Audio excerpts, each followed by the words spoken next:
It's 3 a.m. You're staring at the ceiling. Your phone is face down on the nightstand because you promised yourself you wouldn't check it. But the real answer to why you're awake right now is far stranger than stress, or screens, or coffee at 4 p.m. It goes back almost 200,000 years.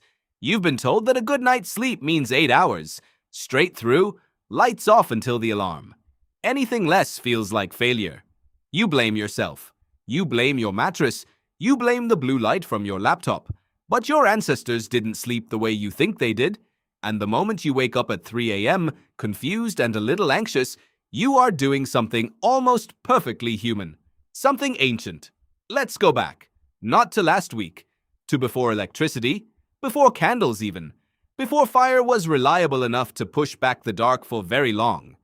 The historian A. Roger Ekirch spent years combing through old diaries, court records, and medical texts from pre-industrial Europe. He found something the modern sleep industry rarely talks about. People didn't sleep in one block, they slept in two. The first sleep began shortly after sunset, a few hours of deep rest. Then, somewhere around midnight, people simply woke up. Not in a panic, not checking a clock that didn't exist. They woke up because that's what their bodies were built to do. This waking period had a name, the watch. People used it to pray, to talk quietly with a partner, to mend a tool, to think. Then, a while later, a second sleep would settle in, carrying them through to dawn. Doesn't that sound familiar? That strange window where you're awake but the world is silent, where your mind drifts somewhere between dream and thought. You've been taught to fear that window. Your ancestors lived inside it. So why did this pattern disappear? Because light disappeared from the equation in a different way. Gas lamps came first, then electric bulbs. Suddenly, the night could be pushed back hour after hour. Sleep got compressed into a single stretch because the world demanded it. Factories needed shift workers. Schools needed fixed schedules. The two sleeps merged into one, and the watch in the middle simply got erased from cultural memory. But your biology didn't get the memo. Not entirely. Here's where it gets stranger. If segmented sleep was just a side effect of candlelight and culture, you'd expect it to vanish completely once electricity existed everywhere. It didn't. The neuroscientist Jerome Siegel led a study tracking 3 modern hunter-gatherer and forager communities, the Hadza in Tanzania, the San in Namibia, the Tsimane in Bolivia. None of these groups have electricity, none of them have screens, and critically, none of them sleep in 2 distinct blocks the way Ekirch's European diaries described. So the segmented sleep of pre-industrial Europe wasn't some universal ancient default. It was likely shaped by something more specific.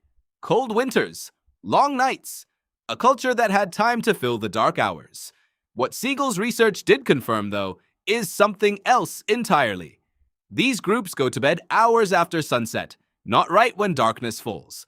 They wake naturally with first light, no alarms required, and they rarely report insomnia, even without consistent bedtimes or 8-hour targets. Their sleep is shorter than the textbook number you've been chasing, often under 7 hours. And they're fine. Maybe the number was never the point. Let's add one more layer. The anthropologist Carol Worthman studied sleep among the Efi foragers of the Democratic Republic of Congo. What she documented wasn't a private, isolated event behind a closed bedroom door. It was communal. People dozed in clusters. Children slept pressed against multiple adults, not just parents. Sleep happened in fragments throughout both day and night, woven around fires, conversation, and childcare. Compare that to your bedroom. Door shut, phone face down, but glowing faintly through the case anyway. Silence you paid for with a white noise machine. You sleep alone, in the dark, in total isolation, and you call that normal. For most of human history, it wasn't. Sleep used to be a shared, flexible, socially embedded thing. Not a solitary 8-hour performance you either nail or fail. Somewhere along the way, sleep became private. Quiet became mandatory. And waking up at 3 a.m. stopped being the watch and started being a problem to medicate. So what does this actually explain about you?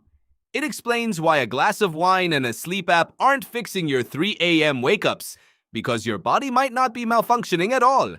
It might be doing something old, something it was doing long before anyone measured sleep in hours instead of phases. It explains why isolation makes sleep harder, not easier, even though you've been told quiet and solitude are ideal. Humans evolved sleeping near other humans. The complete silence and total privacy you've built for yourself is, historically speaking, the unusual part. It explains why children resist sleeping alone with something close to instinct, screaming behind a closed door in a dark, silent room that no human child experienced for most of our species' history. And it explains something deeper, too. The anxiety you feel lying awake at night isn't always about the day you had. Sometimes it's about the absence around you. No fire crackling, no quiet murmur of someone else's breathing, no flexible window to just exist in the dark without judging yourself for being awake. Here's the twist, though. You can't go back to sleeping in a hut with a dozen relatives and a fire. You don't need to. What you can take from this isn't a lifestyle. It's permission. Permission to stop treating one unbroken block of 8 hours as the only correct sleep. Permission to understand that waking at 3 a.m. isn't necessarily insomnia. Sometimes it's an old rhythm surfacing in a world that no longer makes room for it. Permission to consider that maybe the loneliest part of modern sleep isn't the dark. It's the silence where another human used to be. Hunter-gatherer groups studied by Siegel didn't sleep more than you. They didn't sleep on a perfect schedule.